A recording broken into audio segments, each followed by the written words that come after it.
The Masque of the Red Death by Edgar Allan Poe. The Red Death had long devastated the country. No pestilence had ever been so fatal or so hideous. Blood was its avatar and its seal, the redness and the horror of blood. There were sharp pains and sudden dizziness, and then profuse bleeding at the pores, with dissolution. The scarlet stains upon the body, and especially upon the face of the victim, were the pest ban which shut him out from the aid and from the sympathy of his fellow men. And the whole seizure, progress, and termination of the disease were the incidents of half an hour. But the Prince Prospero was happy and dauntless and sagacious. When his dominions were half depopulated, he summoned to his presence 1,000 hale and light-hearted friends from among the knights and dames of his court, and with these retired to the deep seclusion of one of his castellated abbeys. This was an extensive and magnificent structure, the creation of the prince's own eccentric yet august taste. A strong and lofty wall girdled it in. This wall had gates of iron. The courtiers, having entered, brought furnaces and massy hammers and welded the bolts.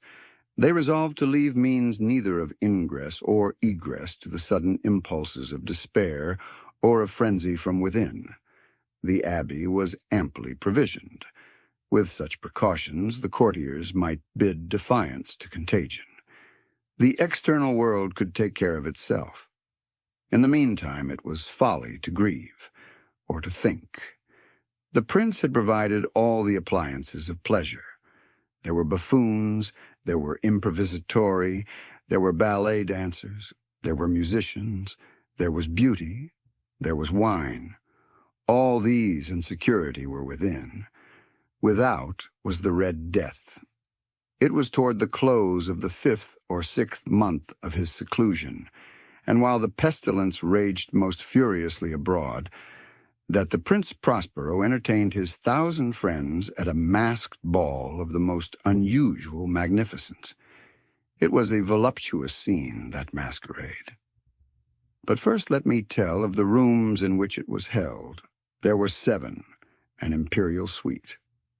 In many palaces, however, such suites form a long and straight vista, while the folding doors slide back nearly to the walls on either hand, so that the view of the whole extent is scarcely impeded. Here the case was very different, as might have been expected from the Duke's love of the bizarre. The apartments were so irregularly disposed that the vision embraced but little more than one at a time.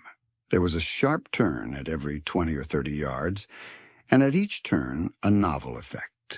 To the right and left, in the middle of each wall, a tall and narrow Gothic window looked out upon a closed corridor which pursued the windings of the suite. These windows were of stained glass, whose color varied in accordance with the prevailing hue of the decorations of the chamber into which it opened. That at the eastern extremity was hung, for example, in blue, and vividly blue were its windows. The second chamber was purple in its ornaments and tapestries, and here the panes were purple. The third was green throughout, and so were the casements. The fourth was furnished and lighted with orange, the 5th with white, the 6th with violet.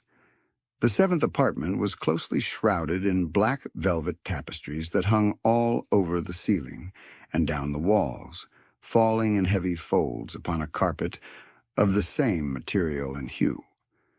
But in this chamber only, the color of the windows failed to correspond with the decorations. The panes here were scarlet, a deep blood color. Now in no one of the 7 apartments was there any lamp or candelabrum, amid the profusion of golden ornaments that lay scattered to and fro or depended from the roof. There was no light of any kind emanating from lamp or candle within the suite of chambers. But in the corridors that followed the suite, there stood opposite to each window a heavy tripod bearing a brazier of fire that projected its rays through the tinted glass and so glaringly illumined the room, and thus were produced a multitude of gaudy and fantastic appearances. But in the western or black chamber, the effect of the firelight that streamed upon the dark hangings through the blood-tinted panes was ghastly in the extreme, and produced so wild a look upon the countenances of those who entered, that there were few of the company bold enough to set foot within its precincts at all. It was in this apartment also that there stood against the western wall a gigantic clock of ebony.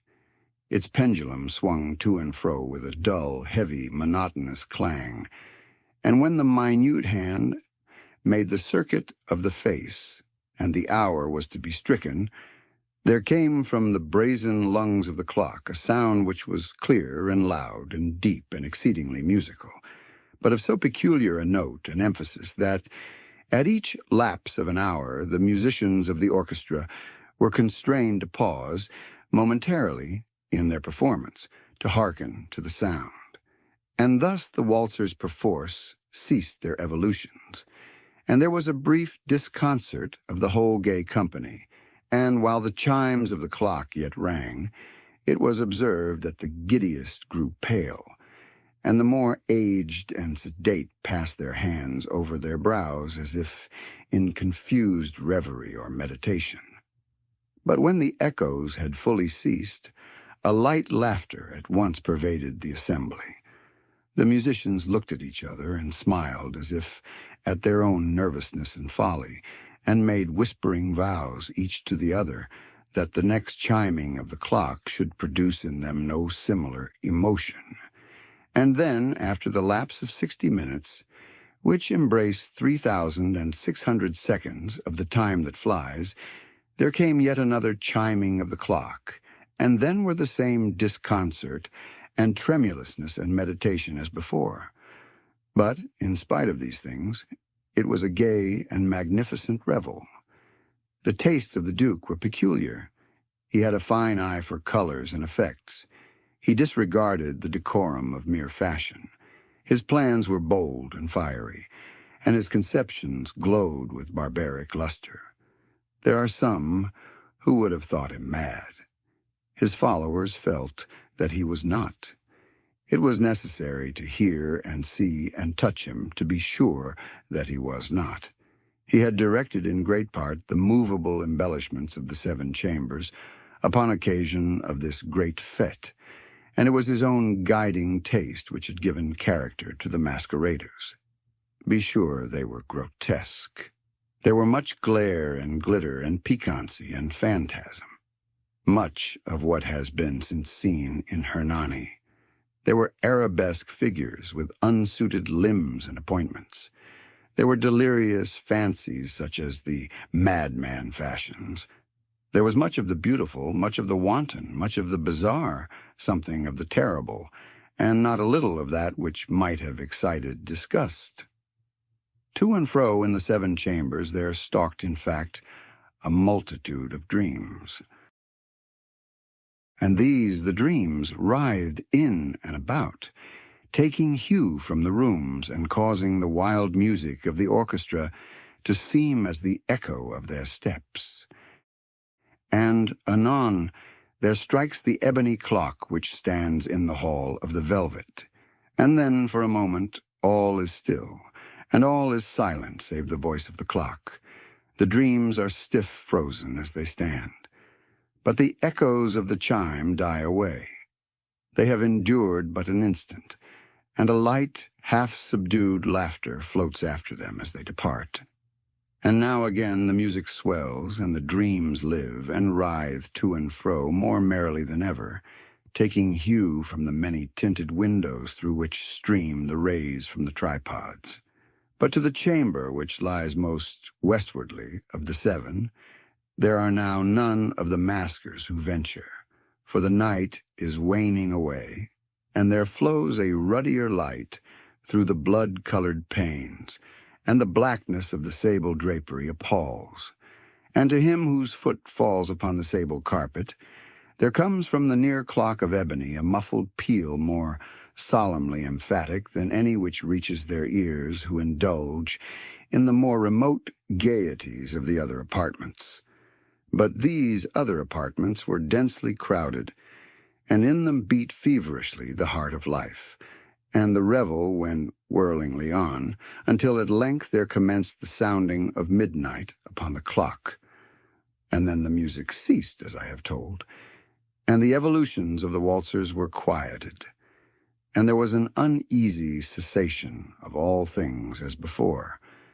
But now there were 12 strokes to be sounded by the bell of the clock, and thus it happened, perhaps, that more of thought crept, with more of time, into the meditations of the thoughtful among those who reveled.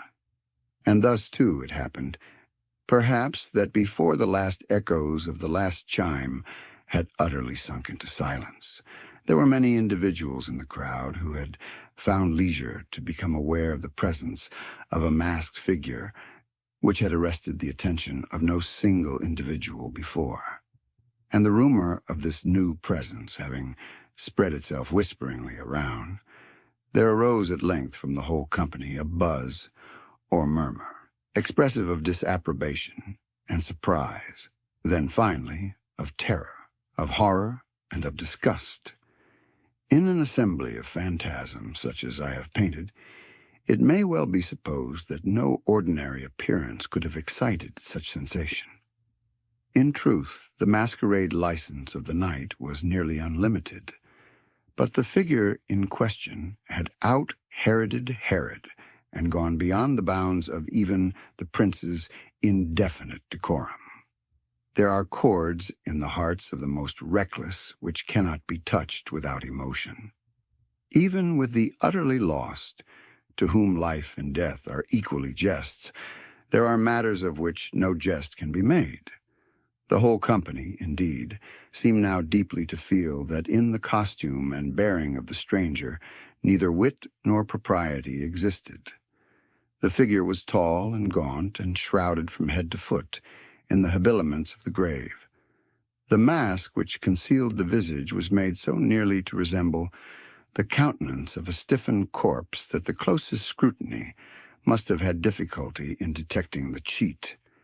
And yet all this might have been endured, if not approved, by the mad revelers around. But the mummer had gone so far as to assume the type of the Red Death. His vesture was dabbled in blood, and his broad brow, with all the features of the face, was besprinkled with the scarlet horror. When the eyes of Prince Prospero fell upon this spectral image, which, with a slow and solemn movement, as if more fully to sustain its role, stalked to and fro among the waltzers, he was seen to be convulsed, in the first moment with a strong shudder either of terror or distaste. But in the next, his brow reddened with rage. "Who dares?" he demanded hoarsely of the courtiers who stood near him. "Who dares insult us with this blasphemous mockery?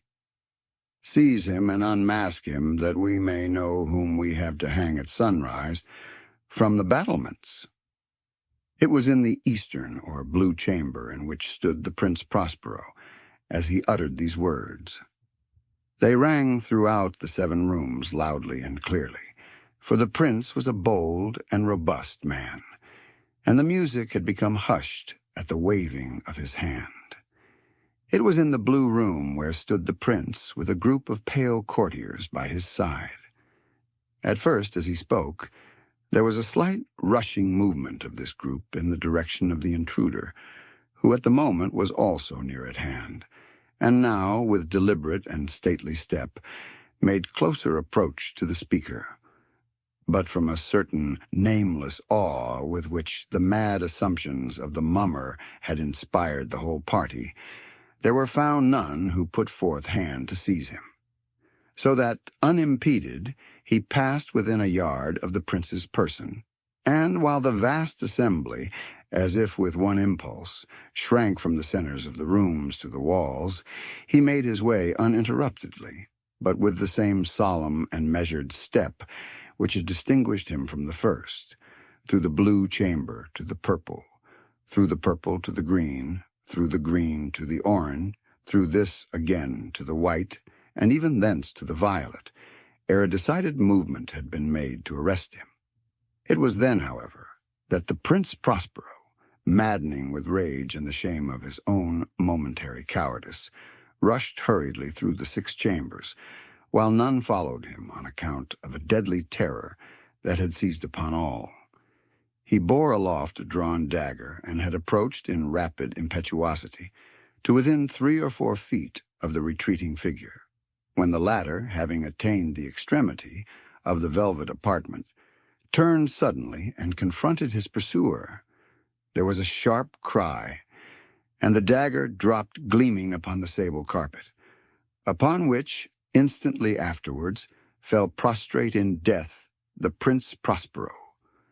Then, summoning the wild courage of despair, a throng of the revelers at once threw themselves into the black apartment, and, seizing the mummer, whose tall figure stood erect and motionless within the shadow of the ebony clock, gasped in unutterable horror at finding the grave cerements and corpse-like mask which they handled with so violent a rudeness, untenanted by any tangible form.